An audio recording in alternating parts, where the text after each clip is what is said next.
What the hell was that? We're talking about the Diamondbacks suffering quite possibly the most embarrassing loss of the week. And that's a tall task. That's a tall task to complete. Don't go anywhere. We're doing this right now in 30 seconds. Stay here. Let's go.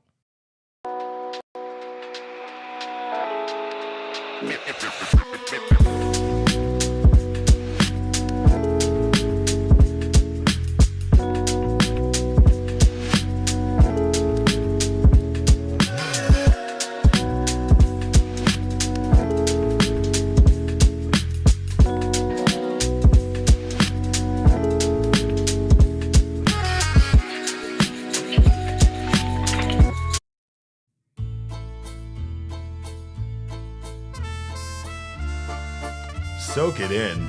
Soak that terrible, terrible loss music in. Welcome in to another edition of the PHNX D-Backs podcast right here at Circle K, the provided Studio K by our friends at Circle K. I don't want to even talk about this game. This is probably one of the most depressing losses of the season. And of course, it couldn't have happened at a worse time. My name is Derek Monti, occasionally known as your mayor of PHNX. This is the people's champ next to me, Damon Farrell, a.k.a. Damon Dog. And, of course, we will be joined by Jesse Friedman here shortly from Chase Field. We also got our guy, Kev, on the ones and twos. The Diamondbacks suffer the first home shutout in 50 games, and they get embarrassed by a score of 11-0 by the San Francisco Giants. Don't know really what more to say here about this game. I know we all kind of watched it. It was terrible in every aspect. Bullpen terrible, starting pitching terrible, offense terrible, defense terrible. Everything was terrible. What was that? That game was ass. I'm allowed to say that one. You are allowed to say that one. That was an ass game. I want to start this off by saying, chat, I'm so sorry that we are not allowed to use many curse words. All of the curse words to use, because Derek and I want to. Trust us. That game was a bitch. I'm allowed to say that one, right? Yeah. Okay. Kevin's getting nervous over there. Kevin got nervous for sure. Yeah, I get it.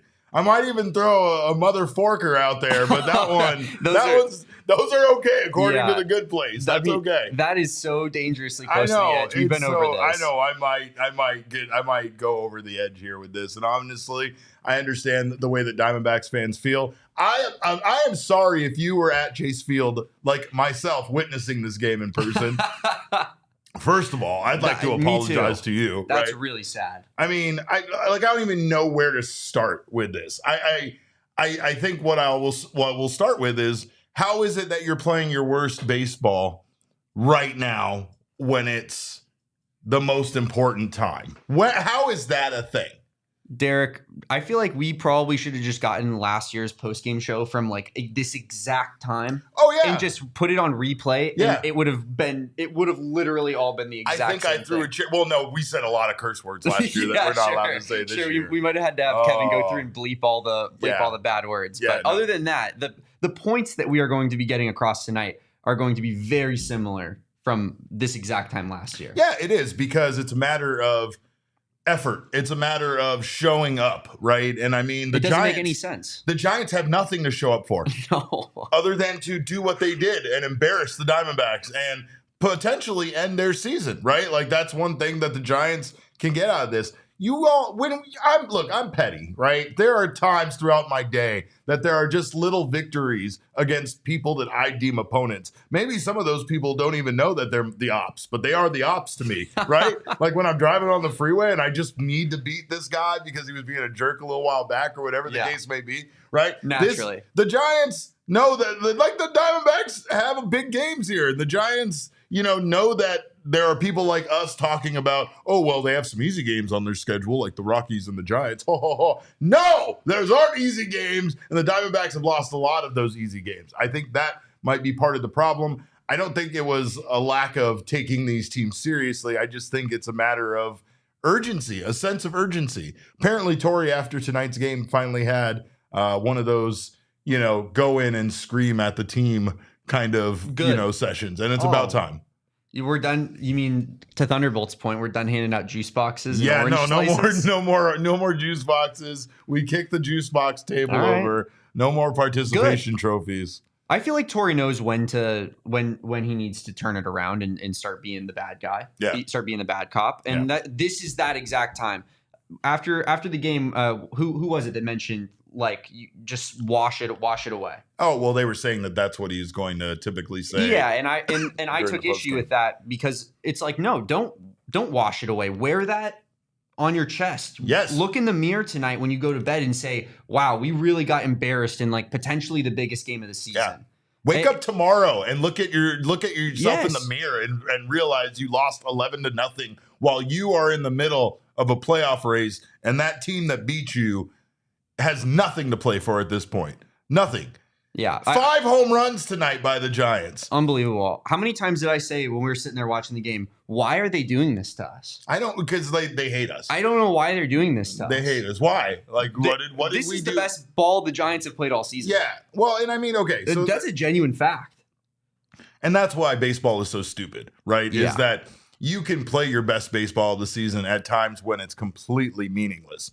And that is because you know, there's all these variables that go into impacting you as a baseball player. Right now, the variables that are going into the Diamondbacks players that are causing this offensive slump that they're currently going through is pressure.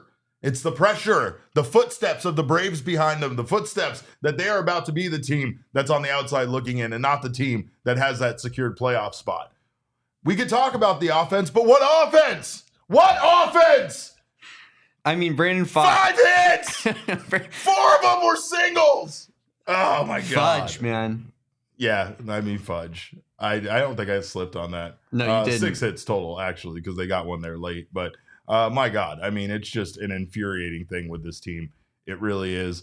You got obviously the Ketel Marte double being the only extra base hit by the Diamondbacks in this one. Meanwhile, the Giants are just sending dinger after dinger off of Brandon Pfaadt, off of the bullpen. It didn't matter who was out there. They at least only struck out 4 times tonight, or I think maybe 5 times by the end. But here's a fun fact. Since going up by 8 runs in the 3rd inning against the Brewers on Sunday, the Diamondbacks have scored 4 runs in 24 innings of baseball. It's good night, everybody. I'm going to go ahead and leave on that note. Damon, you can do the show by yourself. And Kevin, I don't want to talk about this baseball team anymore. They laid down and died. They laid down and they died after that Brewers loss. And like you said earlier, Derek, how are we talking about less than a week later, this now being the most embarrassing loss of the season after an 8-run blown lead? The biggest comeback allowed in franchise history. history. 3 days ago, dude. Yeah. And now we got even more embarrassed. How is that even possible? That doesn't make any sense. The bullpen, honestly, like we could talk about all this stuff. It really doesn't matter because really what it comes down to is Damon pointed out to me 3 or 4 times towards the end of the game. If the offense does nothing, then it doesn't matter if Brandon Pfaadt went out there and got shelled like he did, or does it matter? Is it more infuriating if the Diamondbacks allowed 2 runs and lost this game 2-0? With the offense being like this, the supposed best offense in all of MLB, performing like this, it doesn't matter how good or bad your pitching is. 0 runs scored. You had 4 or 5 singles, 1 double, and that's your only extra base hit for the night. It was an anemic performance by the Diamondbacks offense. They should be absolutely embarrassed by what happened here tonight, especially considering that this is such an important game, right? Like, forget the fact that you lost. Like, losses happen, and everybody can understand the loss happening. There was no fight in this team, especially once, you know, the pitching put them behind the way that they did. No one deserves any, other than maybe Corbin, right? Like, I brought that up at one point. He had a decent game, robbed a homer. Everyone else was like horrific tonight.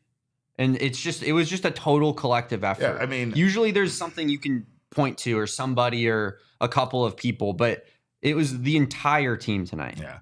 Ben's absolutely right. Corbin had an incredible robbery of a home run that felt at the time like it was very important. It felt huge. It was huge. It was game changing. Yeah, it was one. It kept it 1-0. Season saving, even. Some people thought. Some people that tweet from our account thought that, and then they were made to look like idiots the next inning when the Giants proceeded to score 6 runs in the 3rd inning, 1 more in the 4th, 2 more in the 5th. They just didn't stop hitting home runs. It was terrible. I want to read Chris C's super chat, but he has to change his. You can't have the Espo thing on there if you want to be on this show. Sorry, them's the rules. It's kind of at the point now, though, with Espo as the GM, like he can't be the mayor. No, you got to have checks and balances. That you would be have a checks and complete, balances. like that. The power would go to his head. He'd be the minister and the prime minister and the king. Yeah, like you can't do that. Have that. You can't have it be the king and the prime minister. No, that's crazy. That was crazy. But I guess okay. Somebody said crazy take, and that was funny because it's not a crazy take. But what it is like, I guess you could say if there's a better performance from the starting pitching, if Brandon Pfaadt doesn't, have things turn out the way they do for him so quickly, and honestly, as well as Blake Walston doesn't have his outing go as bad as it went as quickly as it does. Maybe the offense does have a little bit more life to them. I don't know. They really haven't shown it once again since the 3rd inning of that game against the Brewers, right? It was like that comeback ruined this team, and it feels like it's having lasting ramifications. It's tough, man. It's tough. I hate the chat right now. Why? Because they're talking about Utah taking the Diamondbacks. And oh yeah, no, don't do that. That's really bad vibes. Don't do that. I don't like those vibes. Yeah, no. That's not great. That's not great. They can't do it again. They can't keep getting away with it. No, Utah can't keep getting away with this. And the Diamondbacks can't keep getting away with expecting to back their way into the playoffs. Right? They can't expect for this to happen once again. The Braves won tonight against the Mets. We're going to go over all of this later once Jesse joins the show. Poor Jesse is in the clubhouse. Probably the saddest place on the planet right now. But worst start of the season for Brandon Pfaadt? I mean, it has to be, right? I didn't get a chance to actually look. Yeah. Off the back of the absolute best without a question. It doesn't make any sense. Yesterday I was sitting here, now I look like a fool. And I was telling Jesse, oh, you got to have Brandon Pfaadt as your 3 starter. And I did say, unless he gets shelled tomorrow. Well, he got shelled. So now it's back up in the air. I don't know what to do anymore. I kind of was thinking big game Brandon was just that guy. And then Logan Webb performed insanely tonight. He owns the Diamondbacks. He always has. Yes, sure. But I would have loved to have seen, even if the Diamondbacks offense was going to be listless tonight, at least a pitching performance that was competitive. Yeah. Because this is the type of pitcher we're going to be playing in the playoffs. A Logan Webb type of pitcher. All these teams have top front of the line starters. Right. And sometimes when they face these top guys, the lineup is just awful. They go completely silent. It doesn't make any sense.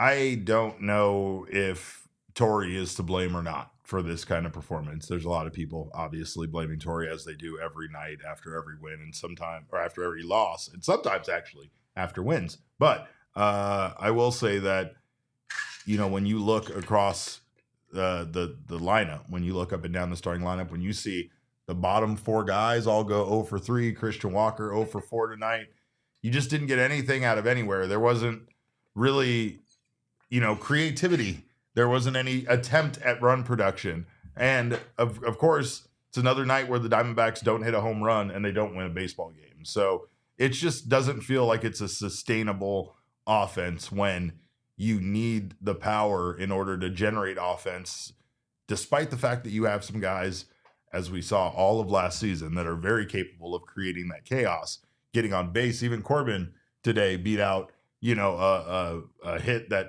most likely would have been an out for most batters, but beats it out, makes Logan Webb make a mistake there, gets on base. I mean, Corbin was probably the most dialed in player on the Diamondbacks tonight, as far as both sides of the ball, right? And this is something I almost talked about on yesterday's show, but there's been people that have had a problem with how the Diamondbacks feel so hit or miss with their offense, right? It's home run or nothing. Yeah. It's feast or famine. Yeah. And I think that's fair based off of how this season has gone.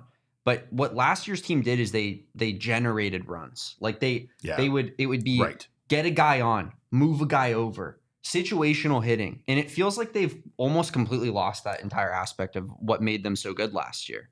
And that's I think what's demoralizing is it's like these type of performances are more prevalent this season because there's a lot of just like times where they're just going to go up there and just strike out or just not do anything if they're not hitting it over the fence. And I mean, I might be wrong here.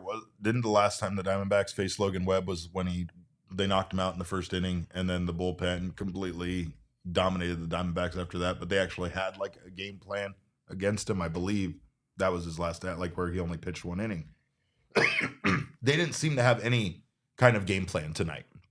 And that's the thing is that you can't go in every single night expecting your offense to be dominant and to hit home runs, especially after, off of somebody that, at least you're right. It was against Snell. Yeah.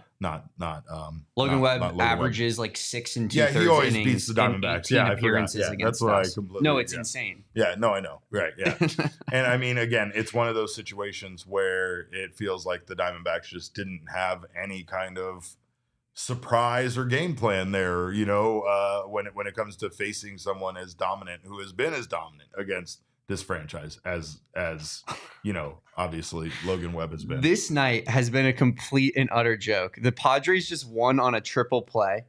We have the awful they won on a triple play. Yeah, we have the misfortune, Derek, of having to actually cheer for the Dodgers for a change. And what do? They lose, of course. They look awful, and the Padres, they do poop the bed. And you gotta be careful. And the Padres win on a triple play.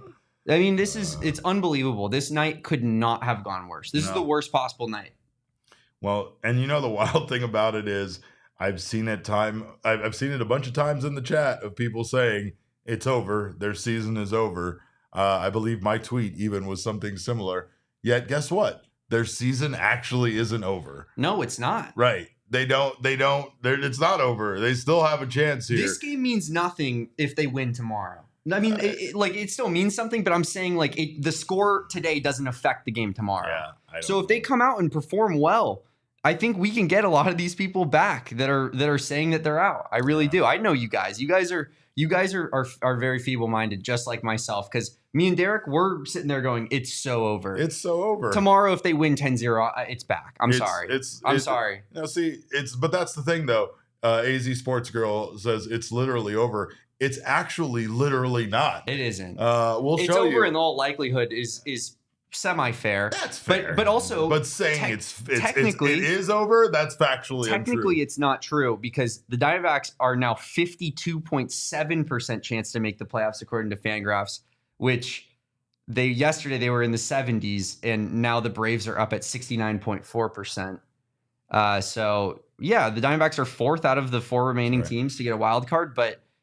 they still somehow have a above 50% chance to make playoffs. I don't know how. Screenshot who's go up there to who. Yeah, he said I'll donate $100 to the Paul Sewald charity if we sneak into the playoffs. Oh man. Yeah, screenshot that. We're holding on to that. Think about how many games we wasted with Paul Sewald. Oh, just when we didn't have to. Don't do that. Remember when? Don't do that. Don't do that. There's already enough gasoline on the fire, pal. We don't need to add any more. Bringing up Paul Sewald blown saves. I mean, so many of these games, if the Diamondbacks don't make the playoffs, we're going to look back on and go, that one and that one and that one and that one, right? 100%. And we'll have plenty of time. That's how it works with in no baseball. postseason to do that, if that's the case. But of course, we're not ready for that yet, because the Diamondbacks still have a half a game lead despite the Braves winning. And honestly, they still have the fact that there's a lot of baseball to be played by those teams. So we might not be the only one that blow it here, and maybe the Mets will met. Who knows what will happen? Maybe the Mets will just completely met. But that would go crazy. That would go crazy. But we don't know what's going to happen here. And right now, it definitely seems like the Diamondbacks are the ones who are going to end up on the outside looking in. But that could all change with one baseball game. Brandon Pfaadt, he got pulled in the third inning after allowing 6 hits and 4 runs. His total line was garbage. He went 2 2/3 innings pitched, 6 hits allowed, 5 runs, 4 of them earned, walked 2, struck out 4, gave up 2 home runs.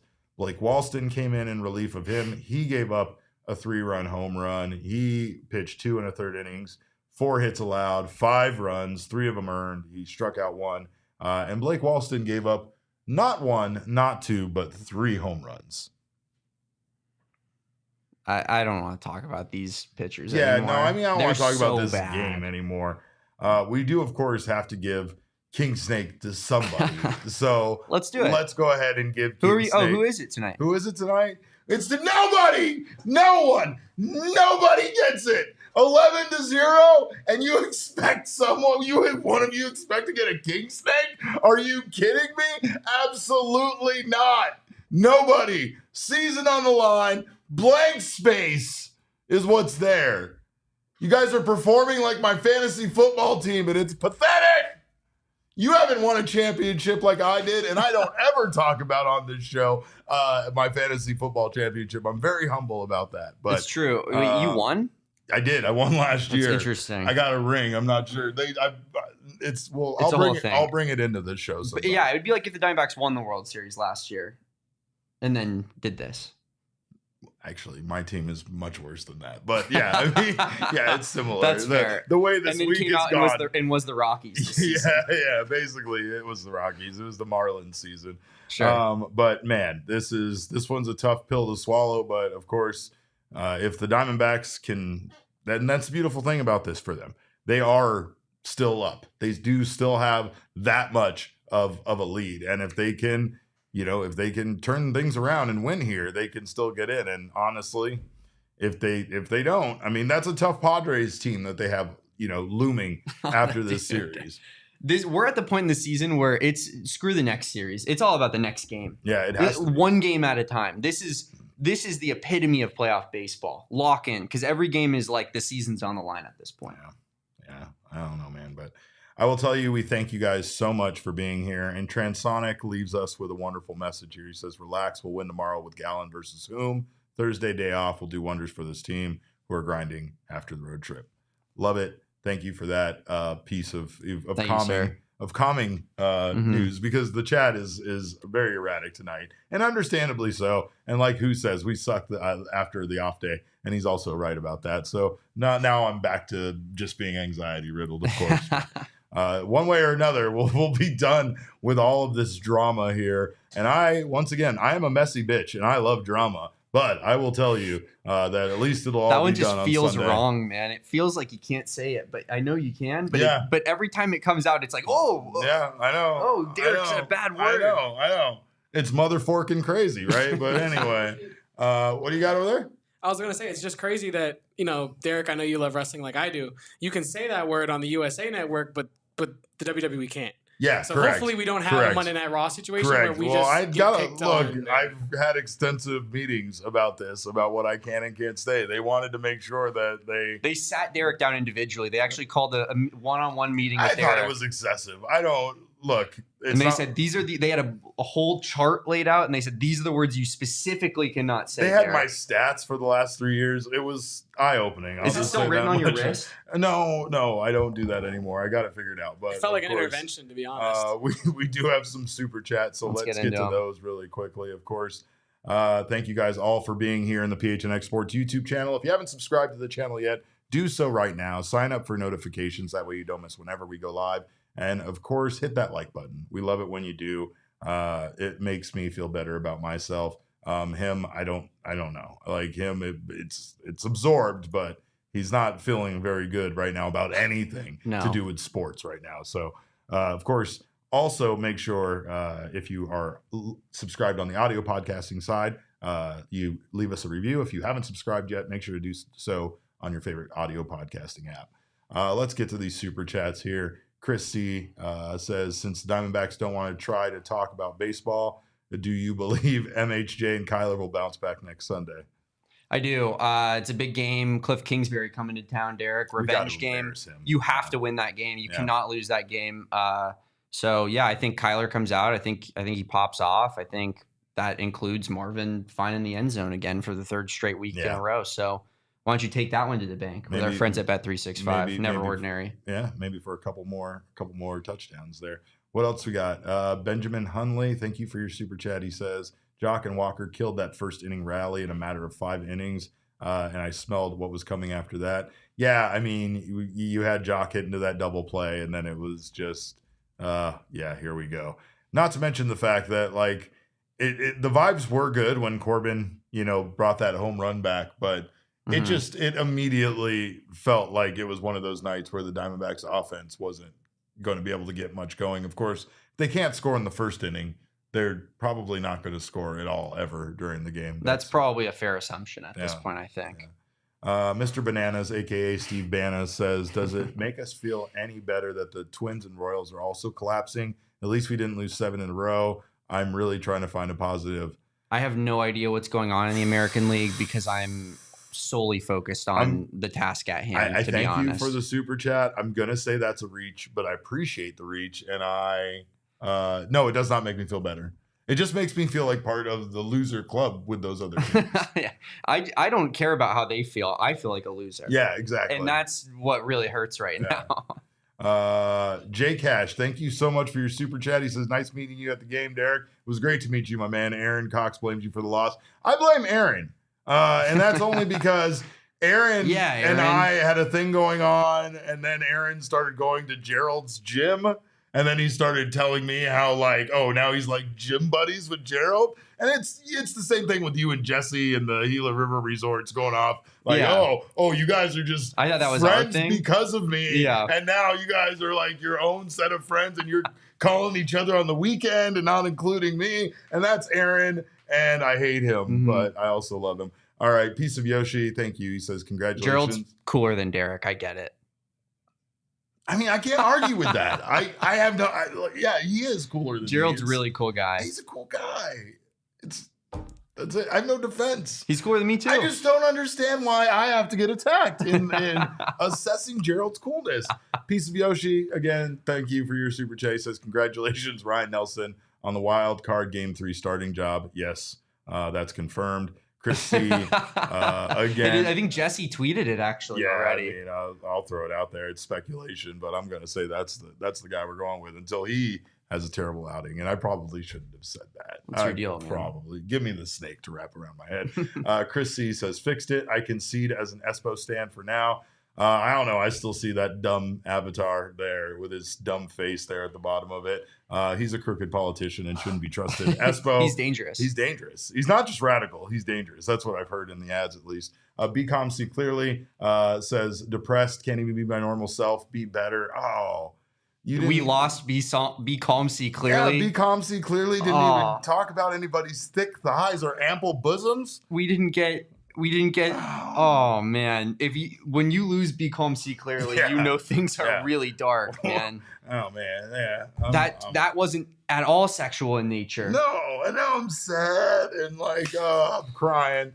Mr. Bananas, thank you for another super chat. Steve says we need that BDE from Alec Thomas. See, there you go. That's what I was expecting from Be Calm See Clearly. Thank you for need picking that up BDE, that energy. Thank you, Mr. Bananas, for picking us up a little bit. We needed that. Right? Couldn't have been better timing. Yeah, it's great timing. Caleb Lindsay, thank you for your super chat. He says, seems like we're doing a lot better with some of our key players on the IL. Well, I think there is something to that, and that is that the guys were getting regular playing time and everybody was in a rhythm, right? And that's what baseball is. Baseball is a game of being in a rhythm.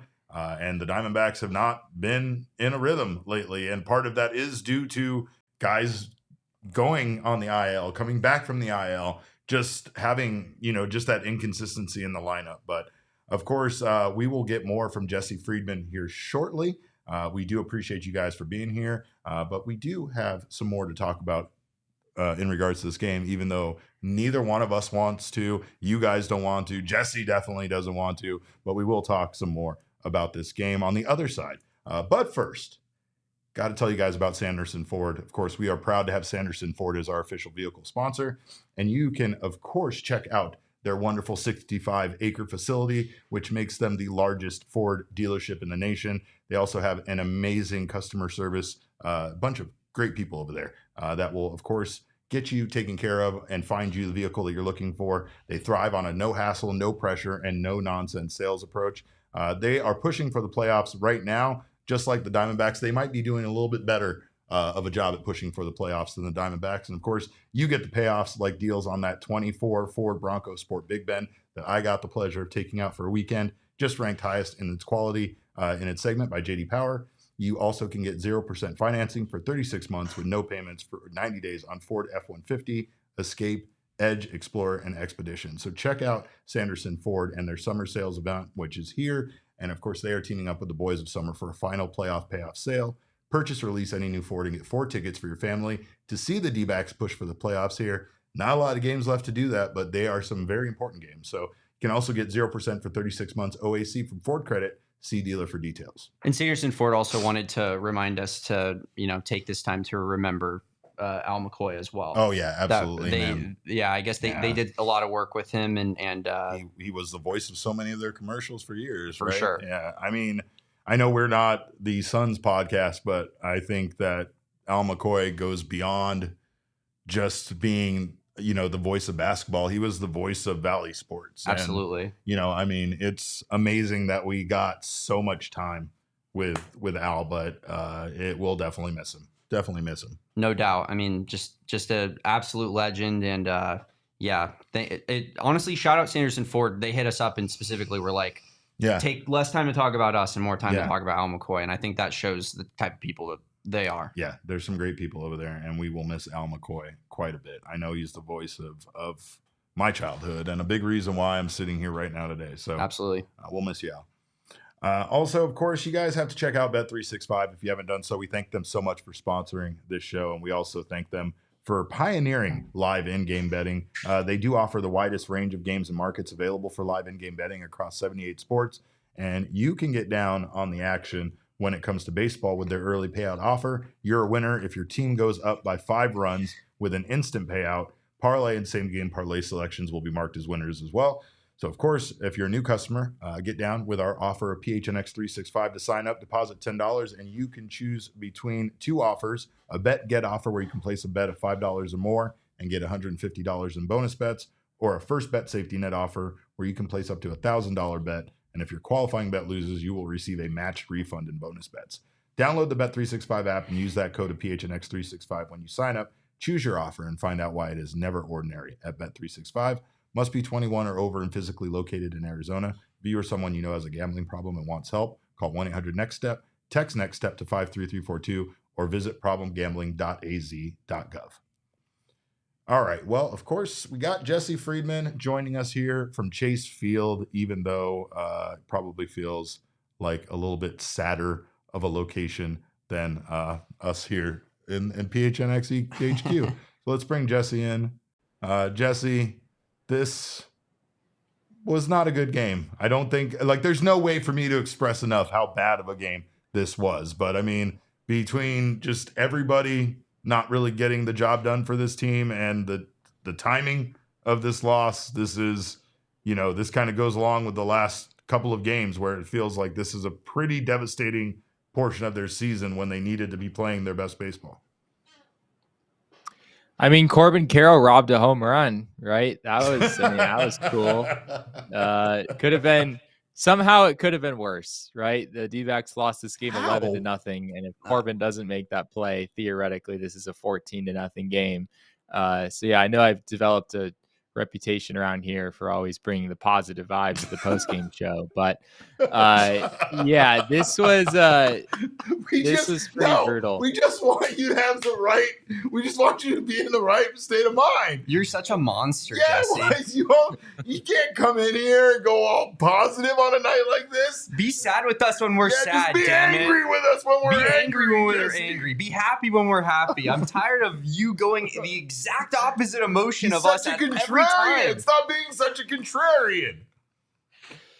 Yeah, I mean, I guess I could be a little bit less contrarian here and say that this was absolutely brutal for the D-backs, right? Yeah. I mean, today couldn't have gone worse. Like that's just a fact. Today could not have really gone worse for the Arizona Diamondbacks. I mean, the San Diego Padres just clinched a postseason spot on a triple play at Dodger Stadium. I mean, their vibes right now are as high as you could possibly imagine. And as we discussed the other day, if the Padres go in there and play well against the Dodgers, then you're looking at them coming here this weekend with a lot to play for, trying to win the NL West. They're the hottest team in all of baseball. And then on top of that, the Atlanta Braves beat the New York Mets. And, it was a good thing on paper to have those two teams playing against each other. But we've been pretty clear that the D-backs, for the D-backs, you wanted the Mets to just absolutely beat the tar out of the Braves in that series and just bury them in the standings, since they're the team that the Diamondbacks have had the bigger advantage on this whole time.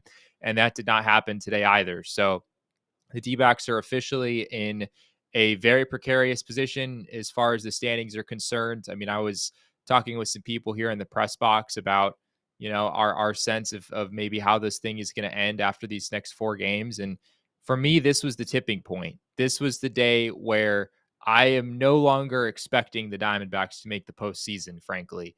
Not that I would be surprised if they did, because they still have a shot, right? They still control their own destiny. If they rattle off 4 straight wins, they're in no matter what anyone else does. But given how well the Padres are playing right now, given how well the Braves are playing right now, and the way that the pitching matchups and the fact that they're playing a Royals team this weekend that has really struggled, just everything, it feels like everything is kind of conspiring against the Diamondbacks right now. And of course, it's not just the things and the teams and circumstances around them. It's that they are playing pretty much the worst baseball we've seen at a really unfortunate time. So yeah, they've got a shot. I mean, there's a lot of teams around the league that would still like to be in the position that the Diamondbacks are in right now. But for me, this was as bad of a day as it could have been for them. They've lost Jesse. Yeah, that's a big day.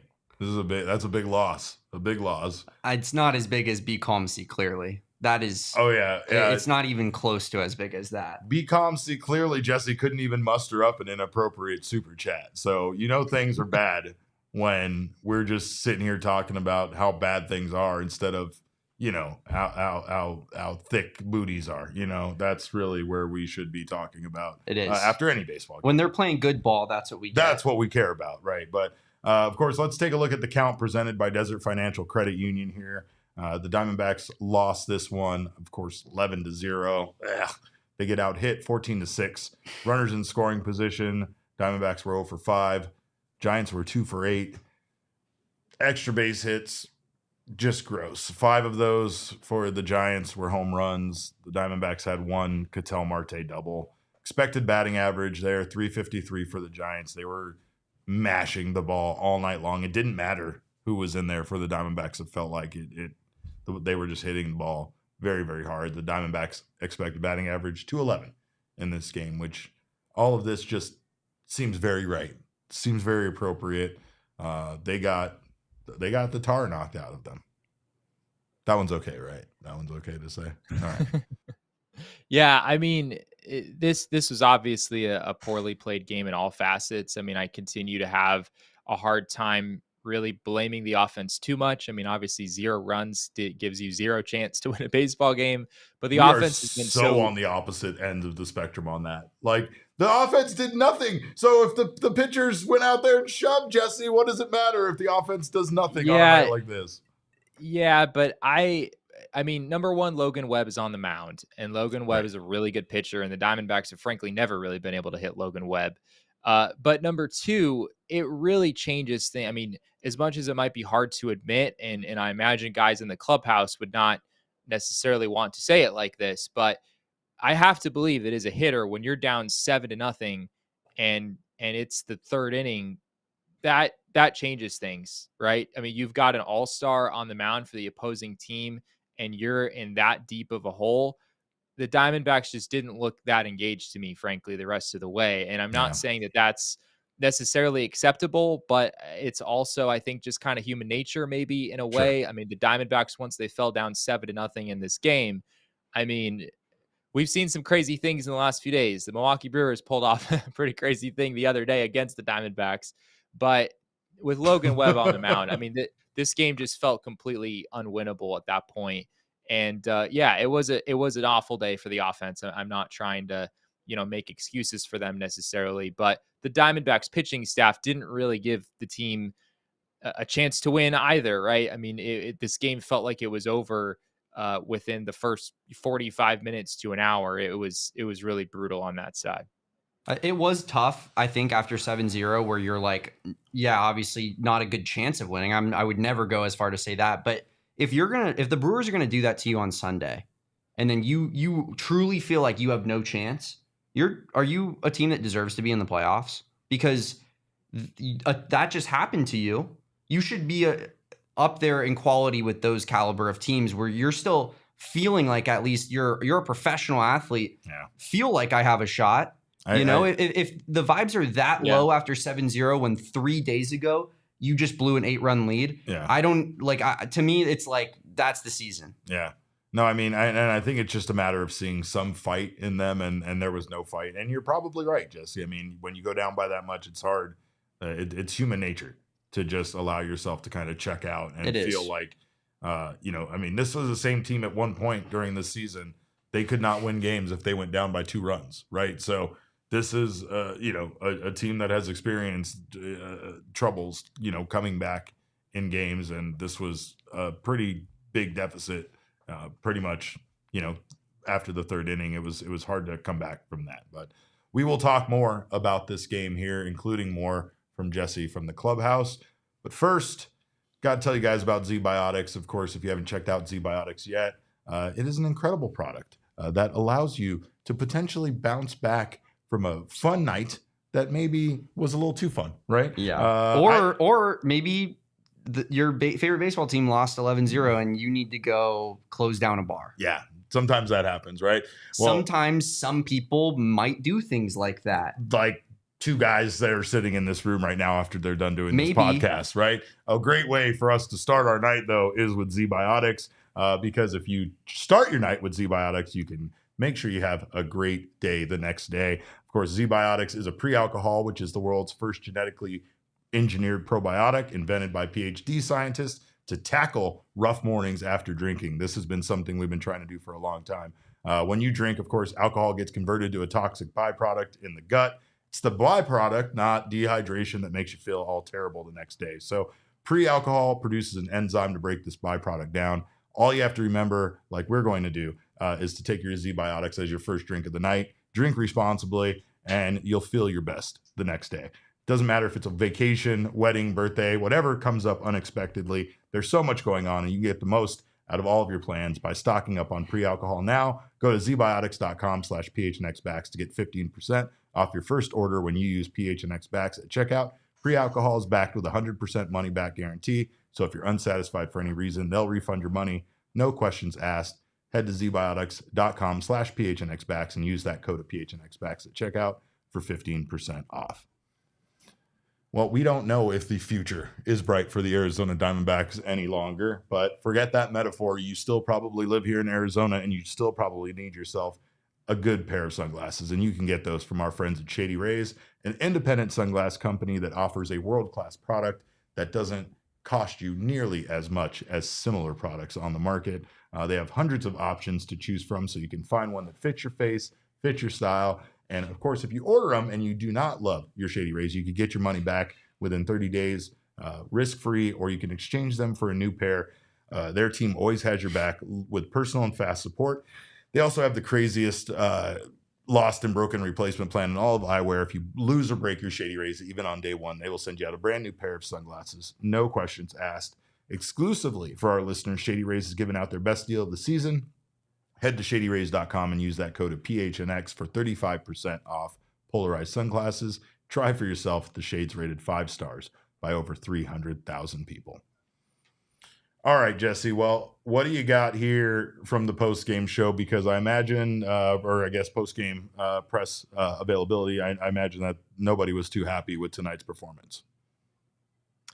Yeah, nobody was too happy at all, Derek, and specifically manager Torey Lovullo. We'll get to more on what I'm kind of alluding to there in a moment. But first, we'll just start with Torey's initial statement on what happened here tonight. All right. Usually I try to filter things the right way and come up with something that's going to sound a little bit positive, but I don't think there was much that was positive that came from this game today. So I don't want to sit here and just hammer away at things because you guys saw what I saw. We got to play better baseball. We got to play, more focused baseball. It's all built off of pitching, and that makes the game look crisp and gets the flow and keeps everybody engaged when you're attacking the zone. I just think there was bits and pieces of that today. We got to be better in that area. Brandon was just grinding. He was probably, there's some 12 to 18 inch misses, and this just was one of those days for him. He was doing all he could. I think Corbin made a great play to keep us in the game. The second that ball that he pulled back in the second that kept us in the game, but it just got out of control. So I'll let you guys ask questions. I don't have a lot I want to talk about. Unless you guys are curious about what I'm thinking or what the team's thinking. We got to flush this one. We got 4 games left, and we got something right in front of us that's really, really special. But we can't get sidetracked by it. What we're trying to do, we got to focus on tomorrow and take care of business. But this was certainly a frustrating day, and I want these guys to feel it. I want them to understand why it happened, and then flush it and be ready to go tomorrow. We were talking a bit about the idea of flushing this one, Jesse, and I know Torrey often says that. I know that's kind of part of the game of baseball. It just feels like you almost don't want to flush this one. You kind of want to let this one sting a little bit and remember, what happened today. Maybe come out and play a little angry, a little aggressive tomorrow. I don't know if that would help. I don't know if that's a good thing. I don't know if you just want to have a calm mind as a baseball player. It just feels like I just want people to be as angry about it as I am right now. Yeah, and on that note, Torrey was later asked about the balance between, telling guys to just kind of flush it and move on versus reading guys the riot act and kind of giving them a piece of his mind. And Torrey had a very interesting response to that question. Here's what he had to say. That's a good question. I probably just did it. So there's my answer. You just read them the right. Maybe a little bit. Maybe. So anyways, I don't have a lot more to say about it. I'm kind of frustrated today. So thanks, guys. Was that Barry? It was. I knew it. That Barry, that scoundrel. He can always get a smile or a laugh out of Torrey, no matter how bad the situation is. But I think that the key there is he looked very angry, and he looked like he meant it when he said that he just did that. That seemed like something that he probably doesn't really pull out of his arsenal often as a manager, but tonight seemed like it was the appropriate time. Yeah, and on that note, we also talked with Corbin Carroll after the game, and he was, of course, asked about what Torrey said to the team and kind of how he's, interpreting that message. Here's what Corbin had to say. There's no two ways to look at it. We want to play postseason ball, and in order to do that, we've got to take care of business over these next, 4 games. Got to leave it all out there, and so that's what we plan to do. Did you get a different side of Torrey after this one? A different side of him? Yeah. Or nothing you haven't seen before? Yeah, we know he cares about us. We've got such a great staff,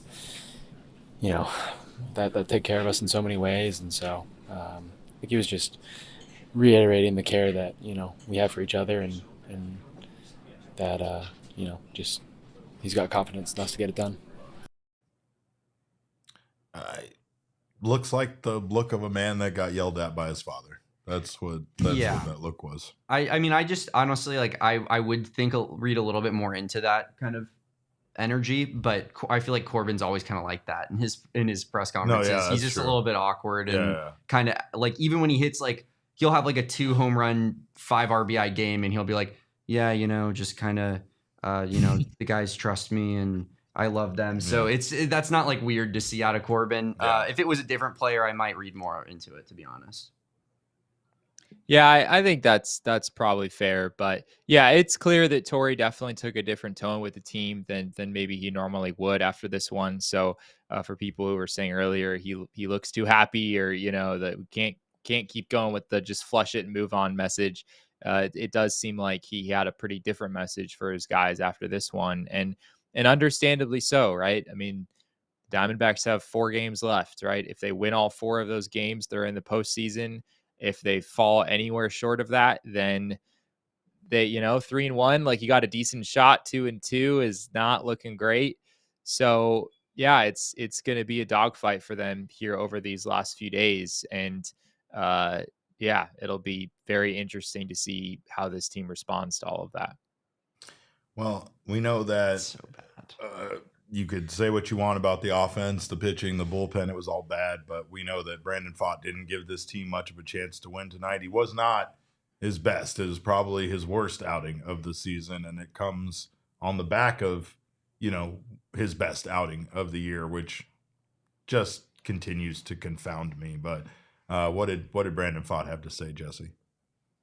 Yeah, we talked to Brandon about a few different things. A video here of him talking specifically about his stuff today and how he actually felt his stuff was really good. I mean, the velo numbers, the movement numbers, all that stuff looked really, really impressive today, about as good as we've seen it. And yet, Yeah. obviously, he just made too many mistakes.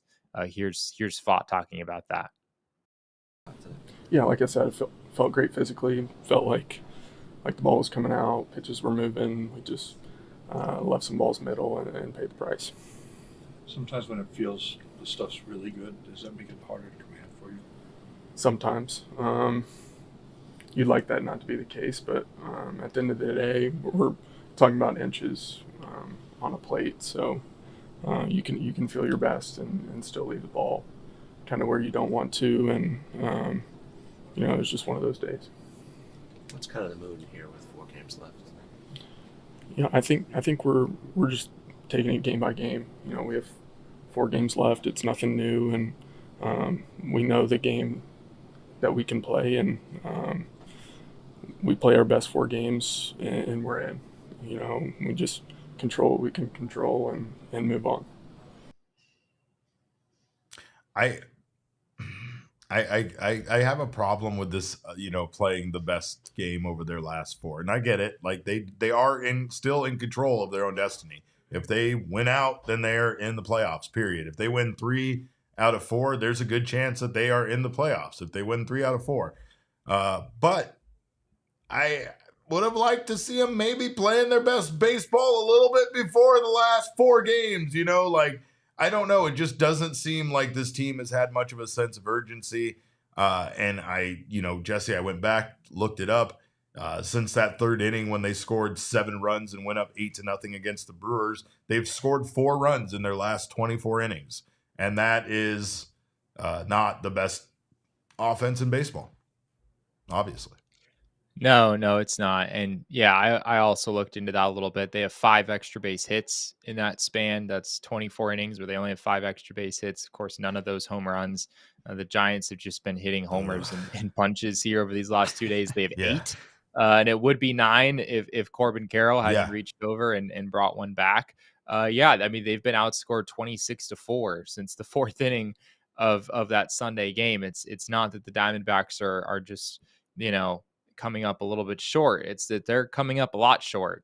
This team looks very different from what we've seen for most of the season, and certainly what we saw for pretty much all of July and August, where this Diamondbacks team really, really turned things around. So it's one of those things. And I guess also speaking on Corbin specifically, he talked about just how big of a moment this is for the Diamondbacks. I mean, obviously this is it doesn't get any bigger than this, right? I mean, with 4 games remaining left in the season, and obviously the Diamondbacks have to play their best baseball at this point. So we'll see what happens here. Well, we will have a bit more on this game, and including an update on the wild card race here. But first, I'm thirsty after this loss. I know you're thirsty. Yeah. We got to stop by America's Thirst Stop. Go to Circle K. I know there's one near you right now. If you haven't joined the Inner Circle yet, for free. I don't know what you're What waiting the for. hell are you doing? What the hell are you doing? But You don't do it like right free now. money? Do you not like free Polar Pops? Maybe 5 free Polar Pops, because you'll get that simply for signing up. All you got to do is download the Circle K app today. Terms and conditions apply at participating locations. Visit CircleK.com for details. But you'll also save 25 cents off per gallon on your first 5 fill-ups. You'll also save 3 cents per gallon every day after that. So again, do you hate money? If you love money, like most of us do and need it in our lives more, you should probably sign up for the Inner Circle right now. And then go stop by Circle K, get yourself some free stuff, and fill up your car, fill yourself up. Make sure you're properly hydrated. It is America's thirst stop. I'm hitting up the beer cave. That's a good place to hit up. This goes with the Z-Biotics thing we were talking about earlier. It does. It's all very real. It's very real, and it's all cyclical. It all comes back together. If you want to watch the Arizona Diamondbacks play some baseball, you have 4 opportunities potentially left at all. I mean, let's be real here. There's not a lot of baseball potentially left if they don't get into the playoffs. So go get yourself some tickets from Game Time right now. Game Time does have a new feature we've been talking about called Game Time Picks, which will allow you to find the best deal on the best seats without having to look through every single available ticket. It filters out the fluff to only show you the incredible deals on great seats, so you don't have to waste that time searching through all of the other options. And of course, it will find you the best deal and the best seat. And you're already saving up to 60% off when shopping with Game Time and buying last minute for sports, for concerts, for any kind of event you want to go to. You also get the wonderful app, which will let you see what your view looks like from your seat. You can get the all-in pricing where you know what the fees and everything included is. And you also get Game Time ticket coverage, which your purchase is covered with the most flexible customer service policy in the ticketing industry. So take the guesswork out of buying tickets with Game Time today. Download the Game Time app, create an account, and use code PHNX for $20 off your first purchase. Terms do apply. Again, create an account and redeem code PHNX for $20 off. Download Game Time today. Damon, what time is it? It's game time, Derek. It's game time. It's game time. All right, Jesse. Well, let's take a look at the wild card standings after tonight's loss. I don't want to. We have to. We remove those other unnecessary teams off of here because they don't matter. These are the teams that matter. And like I said, literally, they are not out of it yet. I know it feels like they're out of it. I know they might end up out of it. But right now, they're not out of it. They're still in it. Diamondbacks still have a chance. They still control their own destiny. But they do have a tough test ahead, I guess you could say, or their final test of the season. Can they avoid being swept here by the Giants? And can they go up against the San Diego Padres, who are playing some incredible baseball against the best team in baseball right now, and win 2 out of 3? I don't know. Yeah, I will say that I think the standings are a little bit deceiving, frankly, because even though the Diamondbacks have a half game lead on the Atlanta Braves, the fact that the Braves own the tiebreaker there really means that the Diamondbacks have to outperform the Braves the rest of the way in order to actually get that spot. So it feels right now like technically they do have a better record than Atlanta right now. But if the Diamondbacks go 3-1 and the Braves go 4-1, then that's not good enough. The Braves would have the higher seed at that point. However, so if the however, if they do go 4-1, that would involve them beating the Mets potentially, and then the Mets still have to play their way in as well because their position right now isn't secure either. If they get swept by the Braves, the Mets could very well end up needing to do something in their final series in order to find their way in. I mean, none of these teams right now have a secure position.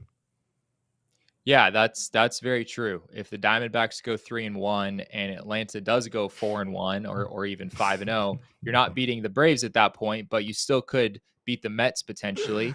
The Mets are a little bit further away. The Mets right now would have to go 2-3 or worse. So if the D-backs go 3-1, they would need the Mets to lose at least 3 out of their last 5 games, assuming that the Braves went 4-1 or better. So I mean.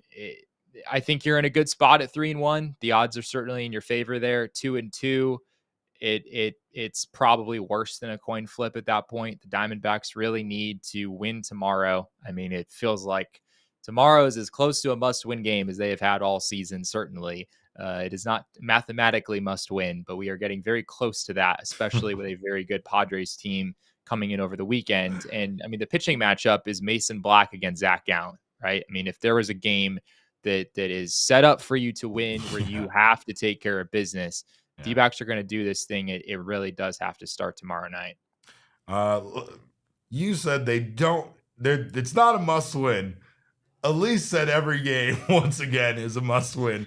She said it tonight, Jesse, and I mean, now she has a little bit more of a point. She has a little bit more of a point. She says we have to win the rest of our games. LOL. Yeah, you win, Elise. You win. But actually, we don't, Elise. We actually don't. We could still get in without winning the rest of our games.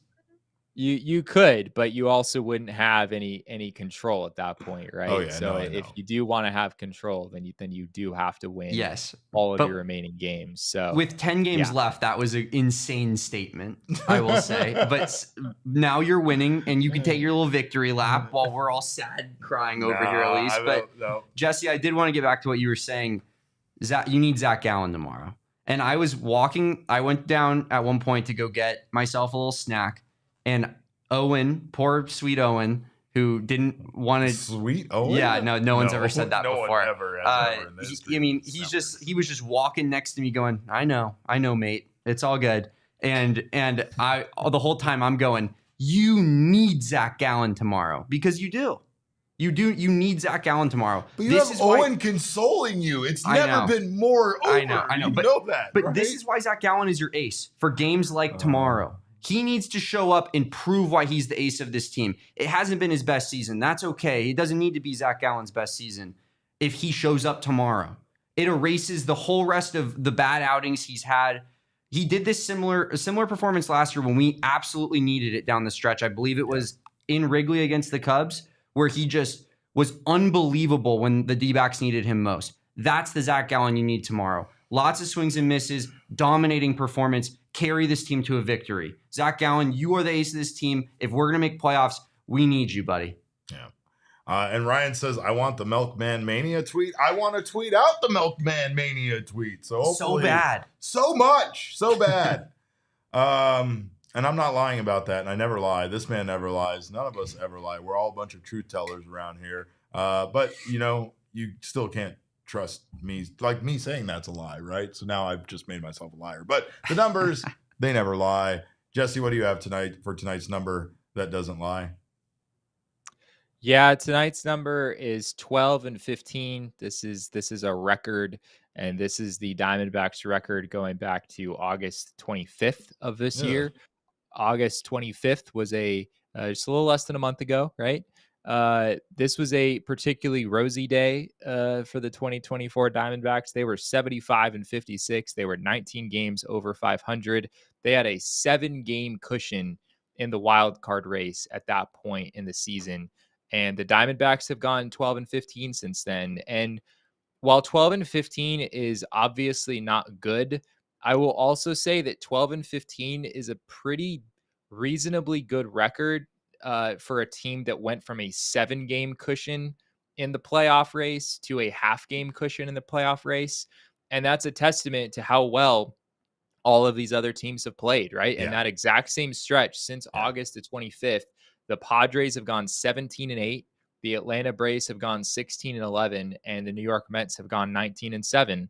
And if you're wondering, how do you go from 19 over 500 and a 7-game cushion, and their FanGraphs playoff odds were 97% as of that day, how do you go from there to where the D-backs are right now? It's 3 teams that you're in direct competition with that all got insanely hot, especially the Mets and the Padres, all at the same time. And that is a part of this narrative. As much as, if the Diamondbacks wind up missing the playoffs, it is the narrative is going to be that they collapsed. And there will be some truth to that narrative. But there will also be some truth to the narrative that the Mets and the Braves and the Padres just played insanely well down the stretch. And those teams deserve a lot of credit for the way that they've played as well. Very comparable to that 2018 collapse, Jesse, which a few people have brought up in the chat. And I mean, I think the difference there is what you just said.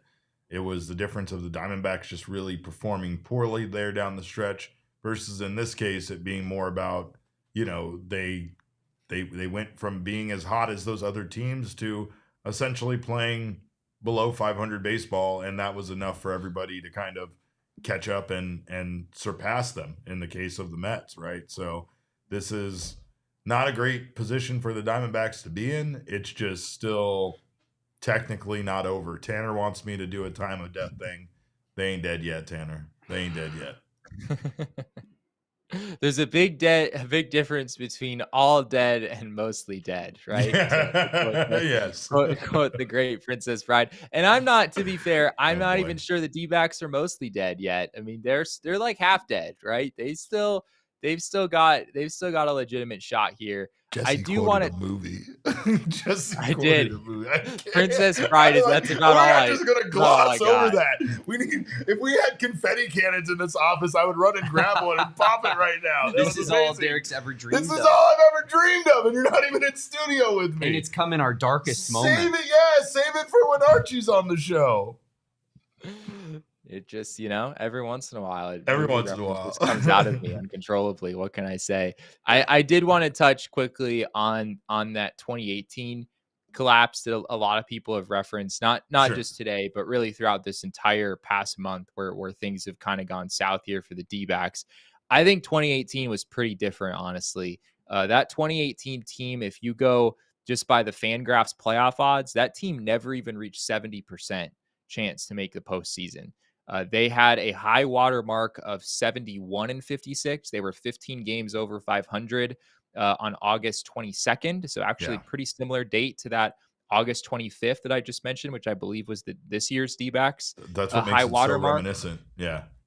Yeah, there's some similarities there for sure. But if you look at the standings in 2018 on August 22nd, when the D-backs were 15 over 500, Colorado Rockies were a game and a half behind them that day, and the Dodgers were 4.5 behind them. It really is not comparable to this season, where on August 25th, 3 days later in the calendar, you had a 7-game cushion separating you and your closest threat in the postseason race. So 2018, I mean, that was brutal. There's no getting around it. The Diamondbacks were 15 over 500, and then suddenly they were just 500. They really played terribly. But another big part of that is that the Dodgers just absolutely took off. It wasn't like the D-backs, peaked in late August and had a good chance in mid-September and sort of choked at the end. The D-backs playoff odds were below 25% as of the first week of September. Like, that was just like a really quick, the Dodgers went on an insane run. The D-backs sort of dropped off. And by the first week of September, the team was already in a really tough spot to make the postseason. Whereas this year's Diamondbacks, I mean, this is crazy to think about. But 3 days ago, Fangraphs gave the Diamondbacks a 93% chance to make the postseason. And they had a 3-game cushion in this race just 3 days ago after beating the Brewers on Saturday. So if this collapse does actually come to pass here, if the Diamondbacks wind up missing the playoffs, there's no question for me. It would far outpace what happened in 2018. Yikes. That didn't make me feel any better. No. Well, how can they get it done? What is their path at this point? Who do we need to root against? What do we need to happen? How do we need to get involved here to make this? Yeah, I mean, we kind of touched on it earlier, right? If the D-backs go 4-0, they're in. If they go 3-1, then either they would need the Braves to go 3-2 or worse, or they would need the Mets to go 2-3 or worse. So one of those two things seems like fairly realistic if the D-backs go 3-1. So you're in a pretty decent spot if that, not a guarantee. But if the D-backs go 2-2, then you need either the Braves to go 2-3 or worse, or you need the Mets to go 1-4 or worse. You need one of those teams to finish below 500, and if it's not the Braves, you need the Mets to literally lose 4 out of their last 5 games. So 2-2 is obviously at this point that you're really banking on other teams helping you out at that point. So 3-1, you're still in a pretty good spot. 4-0. It's over. The D-backs are in the postseason. As far as some of the other series around the league to be keeping an eye on, obviously there's Mets Braves. That's pretty clear. But Dodgers Padres is also, I think, a big factor in this. Padres winning today, as we said earlier, is not really good news for the D-backs. It gives them more to play for this weekend. However, if the Dodgers come back and win the next 2 games over San Diego, I actually think that's the best case scenario for that series. If the Dodgers take 2 out of 3, then it makes it so that the Padres cannot overtake Los Angeles in the NL West race. So the Padres would not be playing for a division title this weekend. But it also is kind of a happy medium where the Dodgers don't bury the Padres so much so that they're kind of fighting. I mean, they've already clinched a spot, but that they're maybe jockeying for position this weekend. So I think the Dodgers taking 2 out of 3 there is the best case scenario. But, looking at the pitching matchups, like the Dodgers are just so decimated on that front at this point. You've got Dylan Cease against Jack Flaherty tomorrow. So that's probably the Dodgers' best arm, but it's also the Padres' best arm. And then you have Walker Buehler going against Joe Musgrove in the finale there. And Walker struggled this year for the Dodgers. Joe Musgrove has been really good lately for San Diego. So the pitching matchups do not really favor the outcome that I'm talking about, where the Dodgers take 2 out of 3. But if you're a D-backs fan, it is in your best interest to, as hard as it may be, to root for that Dodgers team over these next days. And what I can't fathom out of it is that how are we in a place where we need the Dodgers to win and they're unlikely to do so? I mean, that franchise, no one makes me more sick in the entire world. They are, even when you want them to win, you're like, oh my God, now they suck, right? It feels like they exist to just destroy us in our lives. I hate them so much. God, please, Dodgers, just do something. Do something positive for the first time ever. Please. Piece of Yoshi, thank you for your super chat. Piece of Yoshi says, if the Mets Braves game or games gets rained out, there's a chance it's played on Monday after the Mets lock it up. Something else to panic about? Yeah, there is a hurricane that is entering into the Georgia area that is going to potentially cause one or more of those games to get rained out. That would be horrible. Yeah, that's not. That would be the saddest possible outcome. Us sitting there doing a watch along or something for Braves Mets after this season. Just oh man, please just to no. see if they make their way in. Mr. Bananas. The kind of interesting. Just real quick, what would be fascinating about that is that the Braves have made kind of an odd decision to have Chris Sale start on Wednesday. Yeah. I believe they could have pushed him up, but they're having him start on Wednesday, which theoretically means that he can't pitch the rest of the season because there just aren't enough rest days. However, if that game somehow gets pushed to Monday, suddenly Chris Sale can pitch again. And that if the D-backs are, if their path to the postseason is more through the Braves than the Mets at that point, which there's a decent chance it would be if this was still a race, then yeah, you probably wouldn't be too happy to see Chris Sale suit up in that game. My understanding, though, is that that hurricane situation is more likely to have an impact with the Royals series this weekend for the Braves, but I am no weatherman, so I am sure that those things are subject to change. That's just what I saw when I did some research on it earlier today. The Royals are actually, I've been a Royals fan my whole life. I don't know if you knew that about me. I've never been a bigger Royals fan than I am right now. I might go get myself a Bobby Witt Jr. jersey. I already have 6. Scurvy Boy says in the chat, Derek loves that he gets to root for the Dodgers guilt-free. Yeah. And that made me laugh. So thank you. I needed a good laugh tonight. I will also say that everyone should also be Twins fans, because if you're the D-backs and you want to make sure that the Braves have a difficult matchup this weekend, you want to make sure that the Minnesota Twins keep things interesting in that American League wildcard race. You want them to keep putting pressure on the Kansas City Royals. So too many other teams I got to root for. This is too much. You got to be a Twins fan. You have to be a Dodgers fan. You have to be still a Mets fan at this point. I don't want to root for the Mets. I've always been a Mayor McCheese guy. Screw you, Grimace. All right. Well, Jesse, I think we have one more super chat. Steven wants to know, Jesse, what are the repercussions of such collapse in regards to this team? Any idea what we would? I mean, would this cause a seismic shift? I know it's a loss, so there's a lot of Tory haters in the chat. I'm sure a lot of people would like to see the Diamondbacks maybe go in a different, direction with managing. Do you think that would be a possibility, or not even close with the way that Tory and Mike Hazen are working together? Yeah, not even close. I mean, the reality is that even if the Diamondbacks do miss the postseason, and for as brutal as that would be with the way that things would kind of end, the Diamondbacks are still going to win at least 87 games this year because they're already at 87.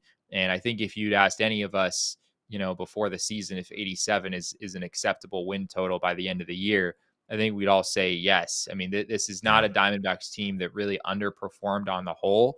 I think if anything, the Diamondbacks would have some serious questions to ask themselves on the pitching side of things. Yeah. We've really been talking about that a lot lately. I mean, this Diamondbacks team in the month of September came in today with a 5.61 team ERA, which is tied for the worst in baseball.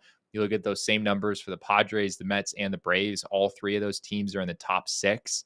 And it's really hard to compete in a race like this when you have the best offense in baseball. It has had a lot of good days this month, despite what's happened recently.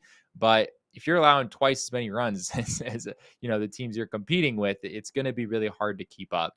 And I'm sure that we're still, whenever the Diamondbacks are eventually eliminated, whether it's this weekend or it's after a deep postseason run, we're going to have a lot of things to talk about here on the show 5 days a week over the off season. And I'm sure diving deep into the pitching and kind of what happened on that side, how you explain D-backs having one of the worst pitching staffs in the league after the expectations that we all had going into the season. Yeah, that would be one of the biggest questions for sure. We had conversations if the Diamondbacks had the best starting rotation in the National League. Yeah, we did. I don't think it was a crazy thing for us to do based off of on paper. They had 5 strong with some depth in between. But yeah, I think you're right, Jesse. Like the questions would have to be asked on the pitching side of things. Absolutely. I mean, looking at runs against in the National League, your company is the Rockies and the Marlins. And the Rockies are awful, but they also play at Coors Field, and the Nationals. So all the worst teams in the National League are the teams you're keeping company with. That would need to change. And I don't know what I'm not saying like Hazen out. I trust Mike Hazen. I think he's a really good GM, but something needs to be done about every time that this team spends a significant amount of money on a player and it goes poorly. I don't know what is to do with that. I don't know why it keeps happening, but Eduardo Rodriguez and Jordan Montgomery, too much money is being invested into them for them to have been as honestly detrimental to this team as they have been this season. Yeah, that's totally fair. And I mean, I don't want to keep harping on Madison Bumgarner too, but technically Mad Bum's contract went through 2024 as well. Yeah. And that's $23 million. It might've been 14 million in his last season. I'm not sure. Yeah, I think you're right. 14 million is what he was technically owed this season. I don't know when they actually paid him that money, but that's what was going to be on the books when that deal was signed. And then Erod's dollar figure this year is a little bit lower. He's making 14. Montgomery's making 25. But yeah, I mean, that's 3 pitchers that you're paying $53 million to this season that have given you next to nothing. I mean, they've been combined well below replacement level. Obviously, Bumgarner hasn't pitched at all and hasn't pitched for this team in more than a year and a half at this point, around a year and a half. So many times. I don't normally do this. We need to kick Jesse off the show. I can't. This was already a bad enough night. I didn't need to hear Madison Bumgarner's name, not once, but twice out of your mouth. Jesse, good night. Go somewhere. We're going to wrap this show up, but you got to go. There need to be repercussions. There needs to be consequences for people's actions, and get Jesse out of here. I want him out of it. I don't want to even look at him anymore. Get him out of here. I'm not even joking. I don't want to hear his voice anymore. Get him out of here. I just Randy in the booth tonight. Get him out of there. Everything's gone bad since he got in there. Damn, need him out. Poor Jesse. I know he probably had something really poignant to say. He probably had something like extremely insightful. That everybody wanted to hear. It was really going to cap off some really good points, and I'm done. I'm done with this night. I'm done with this game. I'm even kind of done with this team right now. So like this video. Yeah, like this video. Subscribe. Don't make sure you join us. Make sure you come back. We will be back tomorrow with another post-game show, so make sure to join us for that. And maybe then Jesse will give us the rest of what he was going to say. Of course, in the meantime, you can make sure to follow Jesse on Twitter at Jesse N. Friedman. You can follow me at Cap_Caveman with a K. Follow this man at Damon Dog. That's DAWG. We are Damon's Dogs. Bark, bark. Kevin, I'm going to need you to bark with me. Thank you. All right, that's better. And that's Kevin. He's at Kev Tom Writes. That's Kev, KEVTHOM, Writes, WRITES. And I got it that time without even looking. Let's go. We needed a small win tonight, and we just got one. Derek, can I get a yeah? Yeah. Yeah. All right. Well, that's all I got. I'm done for the night. Ski to you all. We appreciate you guys being here. We hope to see you tomorrow under better circumstances for another post-game show. In the meantime, of course, make sure to follow our show at PHNX_DBacks. All roads lead to at PHNX_sports on Twitter, Instagram, and Facebook. We hope you guys have a wonderful evening. I hope it gets better. Hope it's a better evening and a better tomorrow, maybe a better game tomorrow night. We thank you again for your time. And remember, kids, baseball is fun, but it wasn't fun tonight. It definitely wasn't fun tonight. We all silly like the mayor.